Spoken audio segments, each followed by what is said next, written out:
আপনি বঙ্গবন্ধু শেখ মুজিবুর রহমানের পিতা। আজকে আপনার কাছে আমরা এসেছি উনার ব্যক্তিগত বাল্য জীবন সম্পর্কে কিছু জানতে। আচ্ছা, উনি কবে জন্মগ্রহণ করেছিলেন এবং কটার সময়, এই সময়টা আপনি আমাদের একটু বলেন না। 1920 7 মাস, রাত কয়টা? কি বার ছিল ওটা? মঙ্গলবার। বঙ্গবন্ধুর মাতা উনি বললেন তিনি রাত্রি 8টায় মঙ্গলবারে এই গোপালগঞ্জ মহকুমার এই টঙ্গিপাড়ার এই বসত বাড়িতে জন্মগ্রহণ করেছিলেন। আচ্ছা, আপনার তো মনে আছে যে বঙ্গবন্ধু যখন খুব ছোট শিশু অবস্থায় তখন তিনি কেমন করতেন বা চঞ্চল প্রকৃতির ছিলেন কিনা? আমি বলি সৎ সাহসী ছিলেন। উদ্দেশ্য তার সবসময় এক উদ্দেশ্য, সে কি করত, তার যা উদ্দেশ্য সেই সফল করত, এবং সৎ সাহসী, সৎ চরিত্র এবং দয়াবান। সৎ সাহসী, সৎ চরিত্র এবং দয়ালু ছিলেন।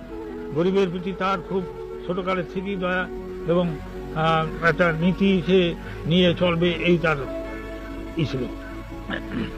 সেই নীতি নিয়েই সে বরাবর চলছে এবং সেই নীতিতেই আল্লাহ তাআলা তাকে সফল করছে।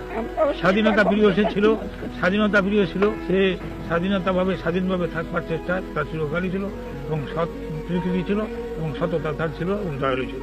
এই মোট কথায় ছোটকালের ঘটনা একটা বললি তো এরকম চলবে না।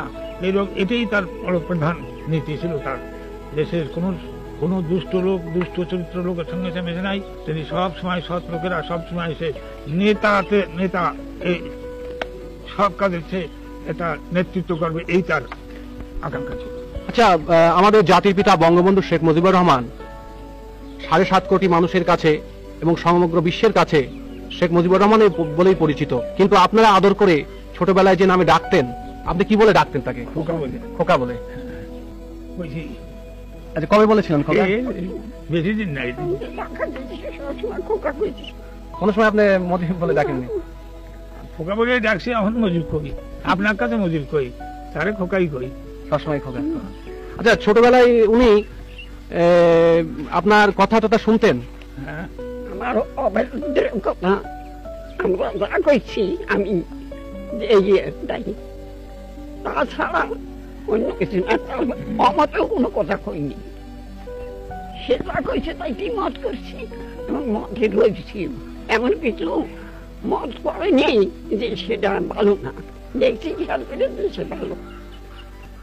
আমার বংশে 3 পুরুষের মধ্যে ওই ছেলে আসবে না। 3 পুরুষের মধ্যে এরকম ভালো, এরকম নির্ভীক ছেলে আসেনি। সৎ সাহসী, স্বাধীনতা প্রিয়। আচ্ছা, উনি শুনেছিলাম ছোট নেতা, প্রত্যেক কাজের নেতৃত্ব নিতেছে। যেখানে যাও, স্কুলে ছাত্রের মধ্যে নেতৃত্ব নিচ্ছে। মাস্টার পর্যন্ত লেখাপড়া না শিখে একজন এসে হেডমাস্টার মিশন স্কুলে পড়তো। মিশন স্কুলে একটা হেডমাস্টার আসো, সে পড়াতে পারতো না, ভালো লেখাপড়া জানতো না, কিন্তু সে হেডমাস্টার আগে আসতো, তখন তার বদলাতে হবে। প্রত্যেক মিশনের মেম্বারদের কাছে বলে শোনে না, তখন হোল স্কুল সে স্ট্রাইক করায়। হোল স্কুল মানে সমস্ত স্কুল স্ট্রাইক করে দিল, ছাত্ররা সব ছাত্রদের নেতৃত্ব নিল, স্ট্রাইক করে তারে সেখান দিয়ে সরাইয়া অন্য মাস্টার। ছোটবেলার থেকেই স্কুল অবস্থা থেকেই তার যে ওই নেতৃত্ব সুলভ একটা ছিল এই আপনার মনোভাব, সেটা আপনার লক্ষ্য করেছেন। বঙ্গবন্ধু শেখ মুজিবুর রহমান মানে আপনাদের খোকা, কিন্তু লেখাপড়ায় যতদূর আমরা জানি উনি বেশ বাইরের বই পড়তেন এবং লেখাপড়ায় খুব মনোযোগী ছিলেন।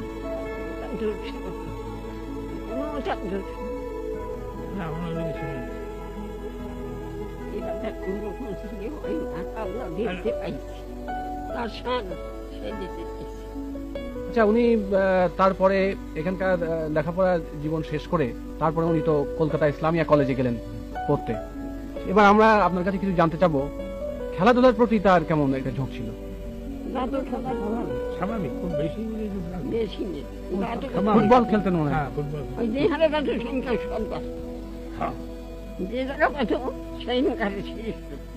যেখানে যাবে সেখানকারই নেতা। তিনি ছোটবেলাও নেতা ছিলেন, তিনি মাঝেও নেতা ছিলেন, এখনো তিনি নেতা, তবে এখন তিনি জাতির পিতা। নেতা কি যখন পাকিস্তান হলো তখন তো আসলো ঢাকায়, জি তখন ওখান দিয়ে বিয়ে পাস করে আসলো, জি এখানে আসে অ্যাডমিশন দিল। অ্যাডমিশন নিলে ওই তারা ওই যে আপনার ওই বাংলা ভাষা নিয়ে যে একটা গোলমাল হলো, জি হলে শেষে তারা কলেজে ইউনিভার্সিটিতে ওই 1952 সালে সেই 21শে ফেব্রুয়ারি যে ভাষা আন্দোলন, ভাষা আন্দোলন না, তার আগে হয়েছিল। জি তার আগেই ইউনিভার্সিটিতে ওরা স্ট্রাইক করে। হ্যাঁ, ওই যে শুয়ে পড়ছিল যে, ইউনিভার্সিটির ওই মেনিয়াল স্ট্রাইক, হ্যাঁ। যেটা ওই যে চতুর্থ শ্রেণীর কর্মচারীদের স্ট্রাইক উনি নেতৃত্ব দিয়েছিলেন। হ্যাঁ, সেই জন্য তো শুয়ে পড়ে ফিরে সই করলো, তখন ওরে কি করলো আপনার এক্সপেল করলো কলেজে, বিশ্ববিদ্যালয় থেকে। এক্সপেল করলো। স্পান করি না, জি না, তখন না, তখন ভাইস চ্যান্সেলর ওসমান গনি ছিলেন। না, তখন আর একজন কে ছিল। তখন তিনি তাকে ওই যে আপনার মনে আছে নিশ্চয়ই, ওনাকে বলেছিলেন যে তুমি মুছ লেখা দাও, হ্যাঁ, তো তিনি বলেছিলেন যে মুছ লেখা আমি দেবো না, হ্যাঁ। তখন তাকে বহিষ্কার করা হয়। এক্সপেল করা। Expel করা হয়। এক্সপেল করার এই তো রাজনীতি একেবারে জড়ায় এবং গেল। আপনার নিশ্চয়ই মনে আছে ওই কথা বলেছিলেন উনি, যে আমি বিশ্ববিদ্যালয় থেকে ঠিকই চলে যাচ্ছি, কিন্তু এই বিশ্ববিদ্যালয়ে আমি আবার ফিরে আসবো, তবে ছাত্র হিসাবে নয়, এই কথাটা উনি বলেছিলেন। আচ্ছা, আর উনার একটু রাজনৈতিক জীবন, ছোটবেলা থেকে উনার রাজনীতির প্রতি খুবই ছিল একটা আগ্রহ। আগ্রহ ছিল, কিন্তু সে সময় তো আর তো এই পাকিস্তান, হিন্দুস্তান বা সে তো খালি মুসলিম লীগই ছিল, আর কোনো তো ছিল না। মুসলিম লীগের সময় ওই স্টুডেন্ট হিসেবে খুব কাজ আমরা করেছেন। কাজ করছি, মানে ইলেকশন করছে, হ্যাঁ। তারপরে আপনার অন্যায়ের প্রতিবাদ করছে। কনফারেন্স করছে, তার অহিদের জমানের কনফারেন্সে প্রতিবাদ করে, সেই জন্য আবার হাজতে যায়। হাজতে যায় 18 দিন পরে আমি সেই হিন্দু ক্রিকেট ধরে সেই তারে সারাই করে আনি।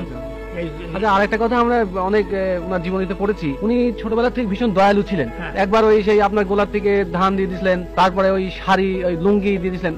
এটা তো আপনি দু একটা ঘটনা আমাদের বলেন না। ওই তো ন্যাংটা হয়েছিল, তার কাপড় দিয়ে চলে আসলো বাড়ি। এটা কিভাবে হয়েছিল? এটা হয়েছিল সেই ছেলেটা আপনার আইএ পাস করছে, জি একজন জজ সাহেবের ছেলে, জি মাদারীপুর বাড়ি। জি তো ওর সঙ্গে তার জানাশোনা ছিল, তো ওর মাথা খারাপ হয়ে যায়। মাথার ওখানে গোপালগঞ্জে আসে, গোপালগঞ্জে আসে রাস্তা দিয়ে ও ন্যাংটা হয়ে থাকে। ওই ওই ওই জানাশোনা যাচ্ছে। ছেলেটা জি আইএ পাস করে, তারপরে ওর সাথে দেখা, ও রসরঞ্জন বাবু হেডমাস্টার মাস্টারের কাছে পড়তো, সেদিন পড়িয়ে আবার আসছে, ওর সাথে পথে দেখা। ও করছে, ভাই তোর কাবুরান আমার দে, আমার কান কাবুর দে।